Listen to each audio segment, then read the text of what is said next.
WCW in 2000. I thought you were there till the very end. What happened to lead to you leaving WCW in 2000? Oh, Diamond Dallas Page was just a sensitive bitch the whole time he worked because he had the boss's ear and got all kinds of favoritism. And I heeled on him pretty hard, and he didn't like it. And we had a bit of a blow-up backstage, and he tried to apologize in front of a bunch of people, which was just for show. Right. So when he stuck his hand out, I threw up my hands like I was being robbed, excuse me. And I wouldn't shake his hand. And, I always thought he got me fired. But I got to be honest, the product was so bad at that point, I was just ready to get out of there. So if you want to blame me for it, that's fine. But I missed the last 4 or 5 weeks, right before WWE bought it. But all the guys I worked with in wrestling, and you won't find too many who have a bad word to say about me. But the perfect nickname for Paige, which I used on the air, was DD Me. Because I never worked with anybody who tried to do everything for himself, who flew so high on borrowed wings. I mean, he made Hulk Hogan seem unselfish, for God's sake. At least Hogan delivered the goods all the time. He was a top draw. But Page, always thought he was overrated then because of his connection with, his superiors. And looking back, I have no reason to think I was wrong. I told you, Mark, you'll always speak your mind. Well, and then with this yoga, and God bless him if it works, but, his rehab with Jake and Scott, God bless him for trying. But in Jake's case especially, I don't know how much it worked, and Scott's had a few relapses too. Both those guys are good guys. I'm not denigrating them in any way, but speaking generally, guys, I tend to trust acts of charity a lot more when somebody doesn't call in a camera crew. And DD Me, every time he did something nice for somebody, always called in a camera crew.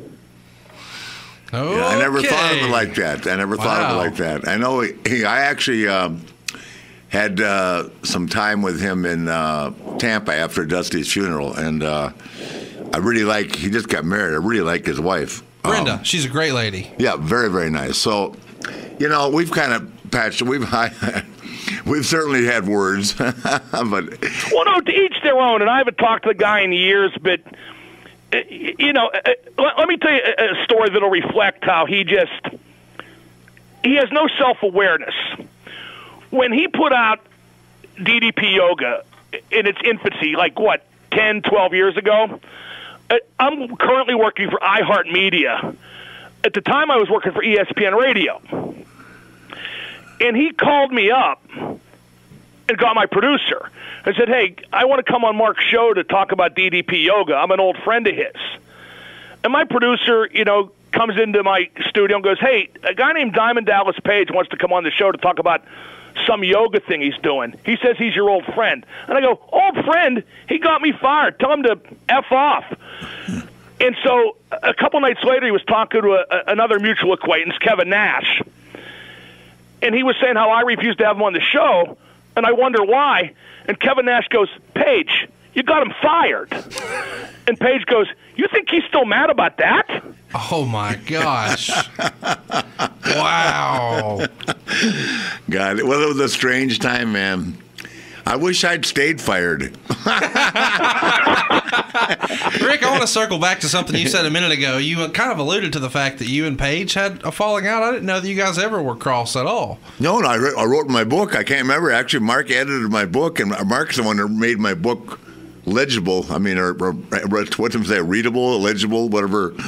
I made it great, Rick. But yeah. Okay. Thank you. Well, put it this way. When you get flown into a WWE taping to meet with Ric Flair, Vince McMahon, and Triple H, and the first thing that gets said to you when you sit down is, by Vince, this book about your friend isn't good enough. Can you save it? Yeah.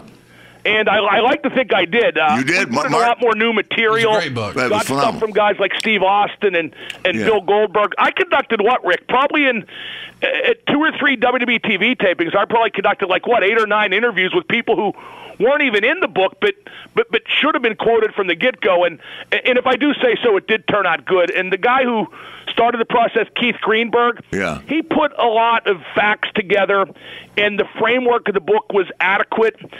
But he was writing it from the perspective that Ric Flair is just another wrestler. Well, he was writing it like I was Freddie Blassie. Every other word was FFF. Well, right, exactly. Yeah. Whereas I'm not saying I don't use that word, but I usually don't use it all the time. You know what I mean? Well, and when you're writing a book about Ric Flair, especially his autobiography, you got to approach from the standpoint that this is the greatest wrestler of all time. And he wrote it like he was a Bruno Sammartino fan, which I'm pretty sure he was. And that's no knock on Bruno, but this is Ric Flair's autobiography, for God's sake. It's got to be his statement of record, and he's the best. That's the statement. Well, I mean, and what I said about Page was that he was the most overrated guy I'd ever seen in my life. And basically, kind of what Mark said is that he got the push from Eric, and nobody knows why or how. Oh, I'm pretty sure I do, but go ahead. Yeah, okay. Okay, we'll segue out of that. But, Rick, tell me, do you still think that Page is the most overrated of all time? I'm a wrestling fan, and I don't think he's the most overrated. But I have a different perspective because I'm a fan, and you were in the business. Is he still the most overrated? And I assume you mean champion, the guy who carried the big belt. Well, no. First of all, I don't bear anybody any ill will right now. But you're asking me wrestling questions.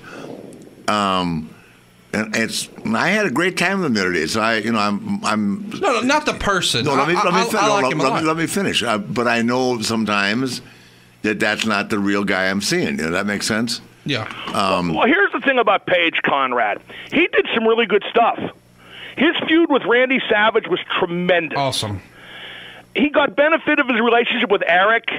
And when the NWO was holding off the whole company with baseball bats, Page got to diamond cut 2 or 3 of them, which was a big breakthrough for him.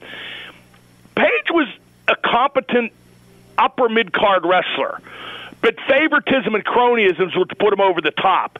Is he the most overrated ever? Boy, I'd hate to say that. No, that's definitely not the case. It's such a the business has been around forever. But I never saw him as a very top guy. Well, we didn't even mean to bring up DB, but hey, things happen when you flip the mics on. Mark Madden's here. I'll get another text over this one.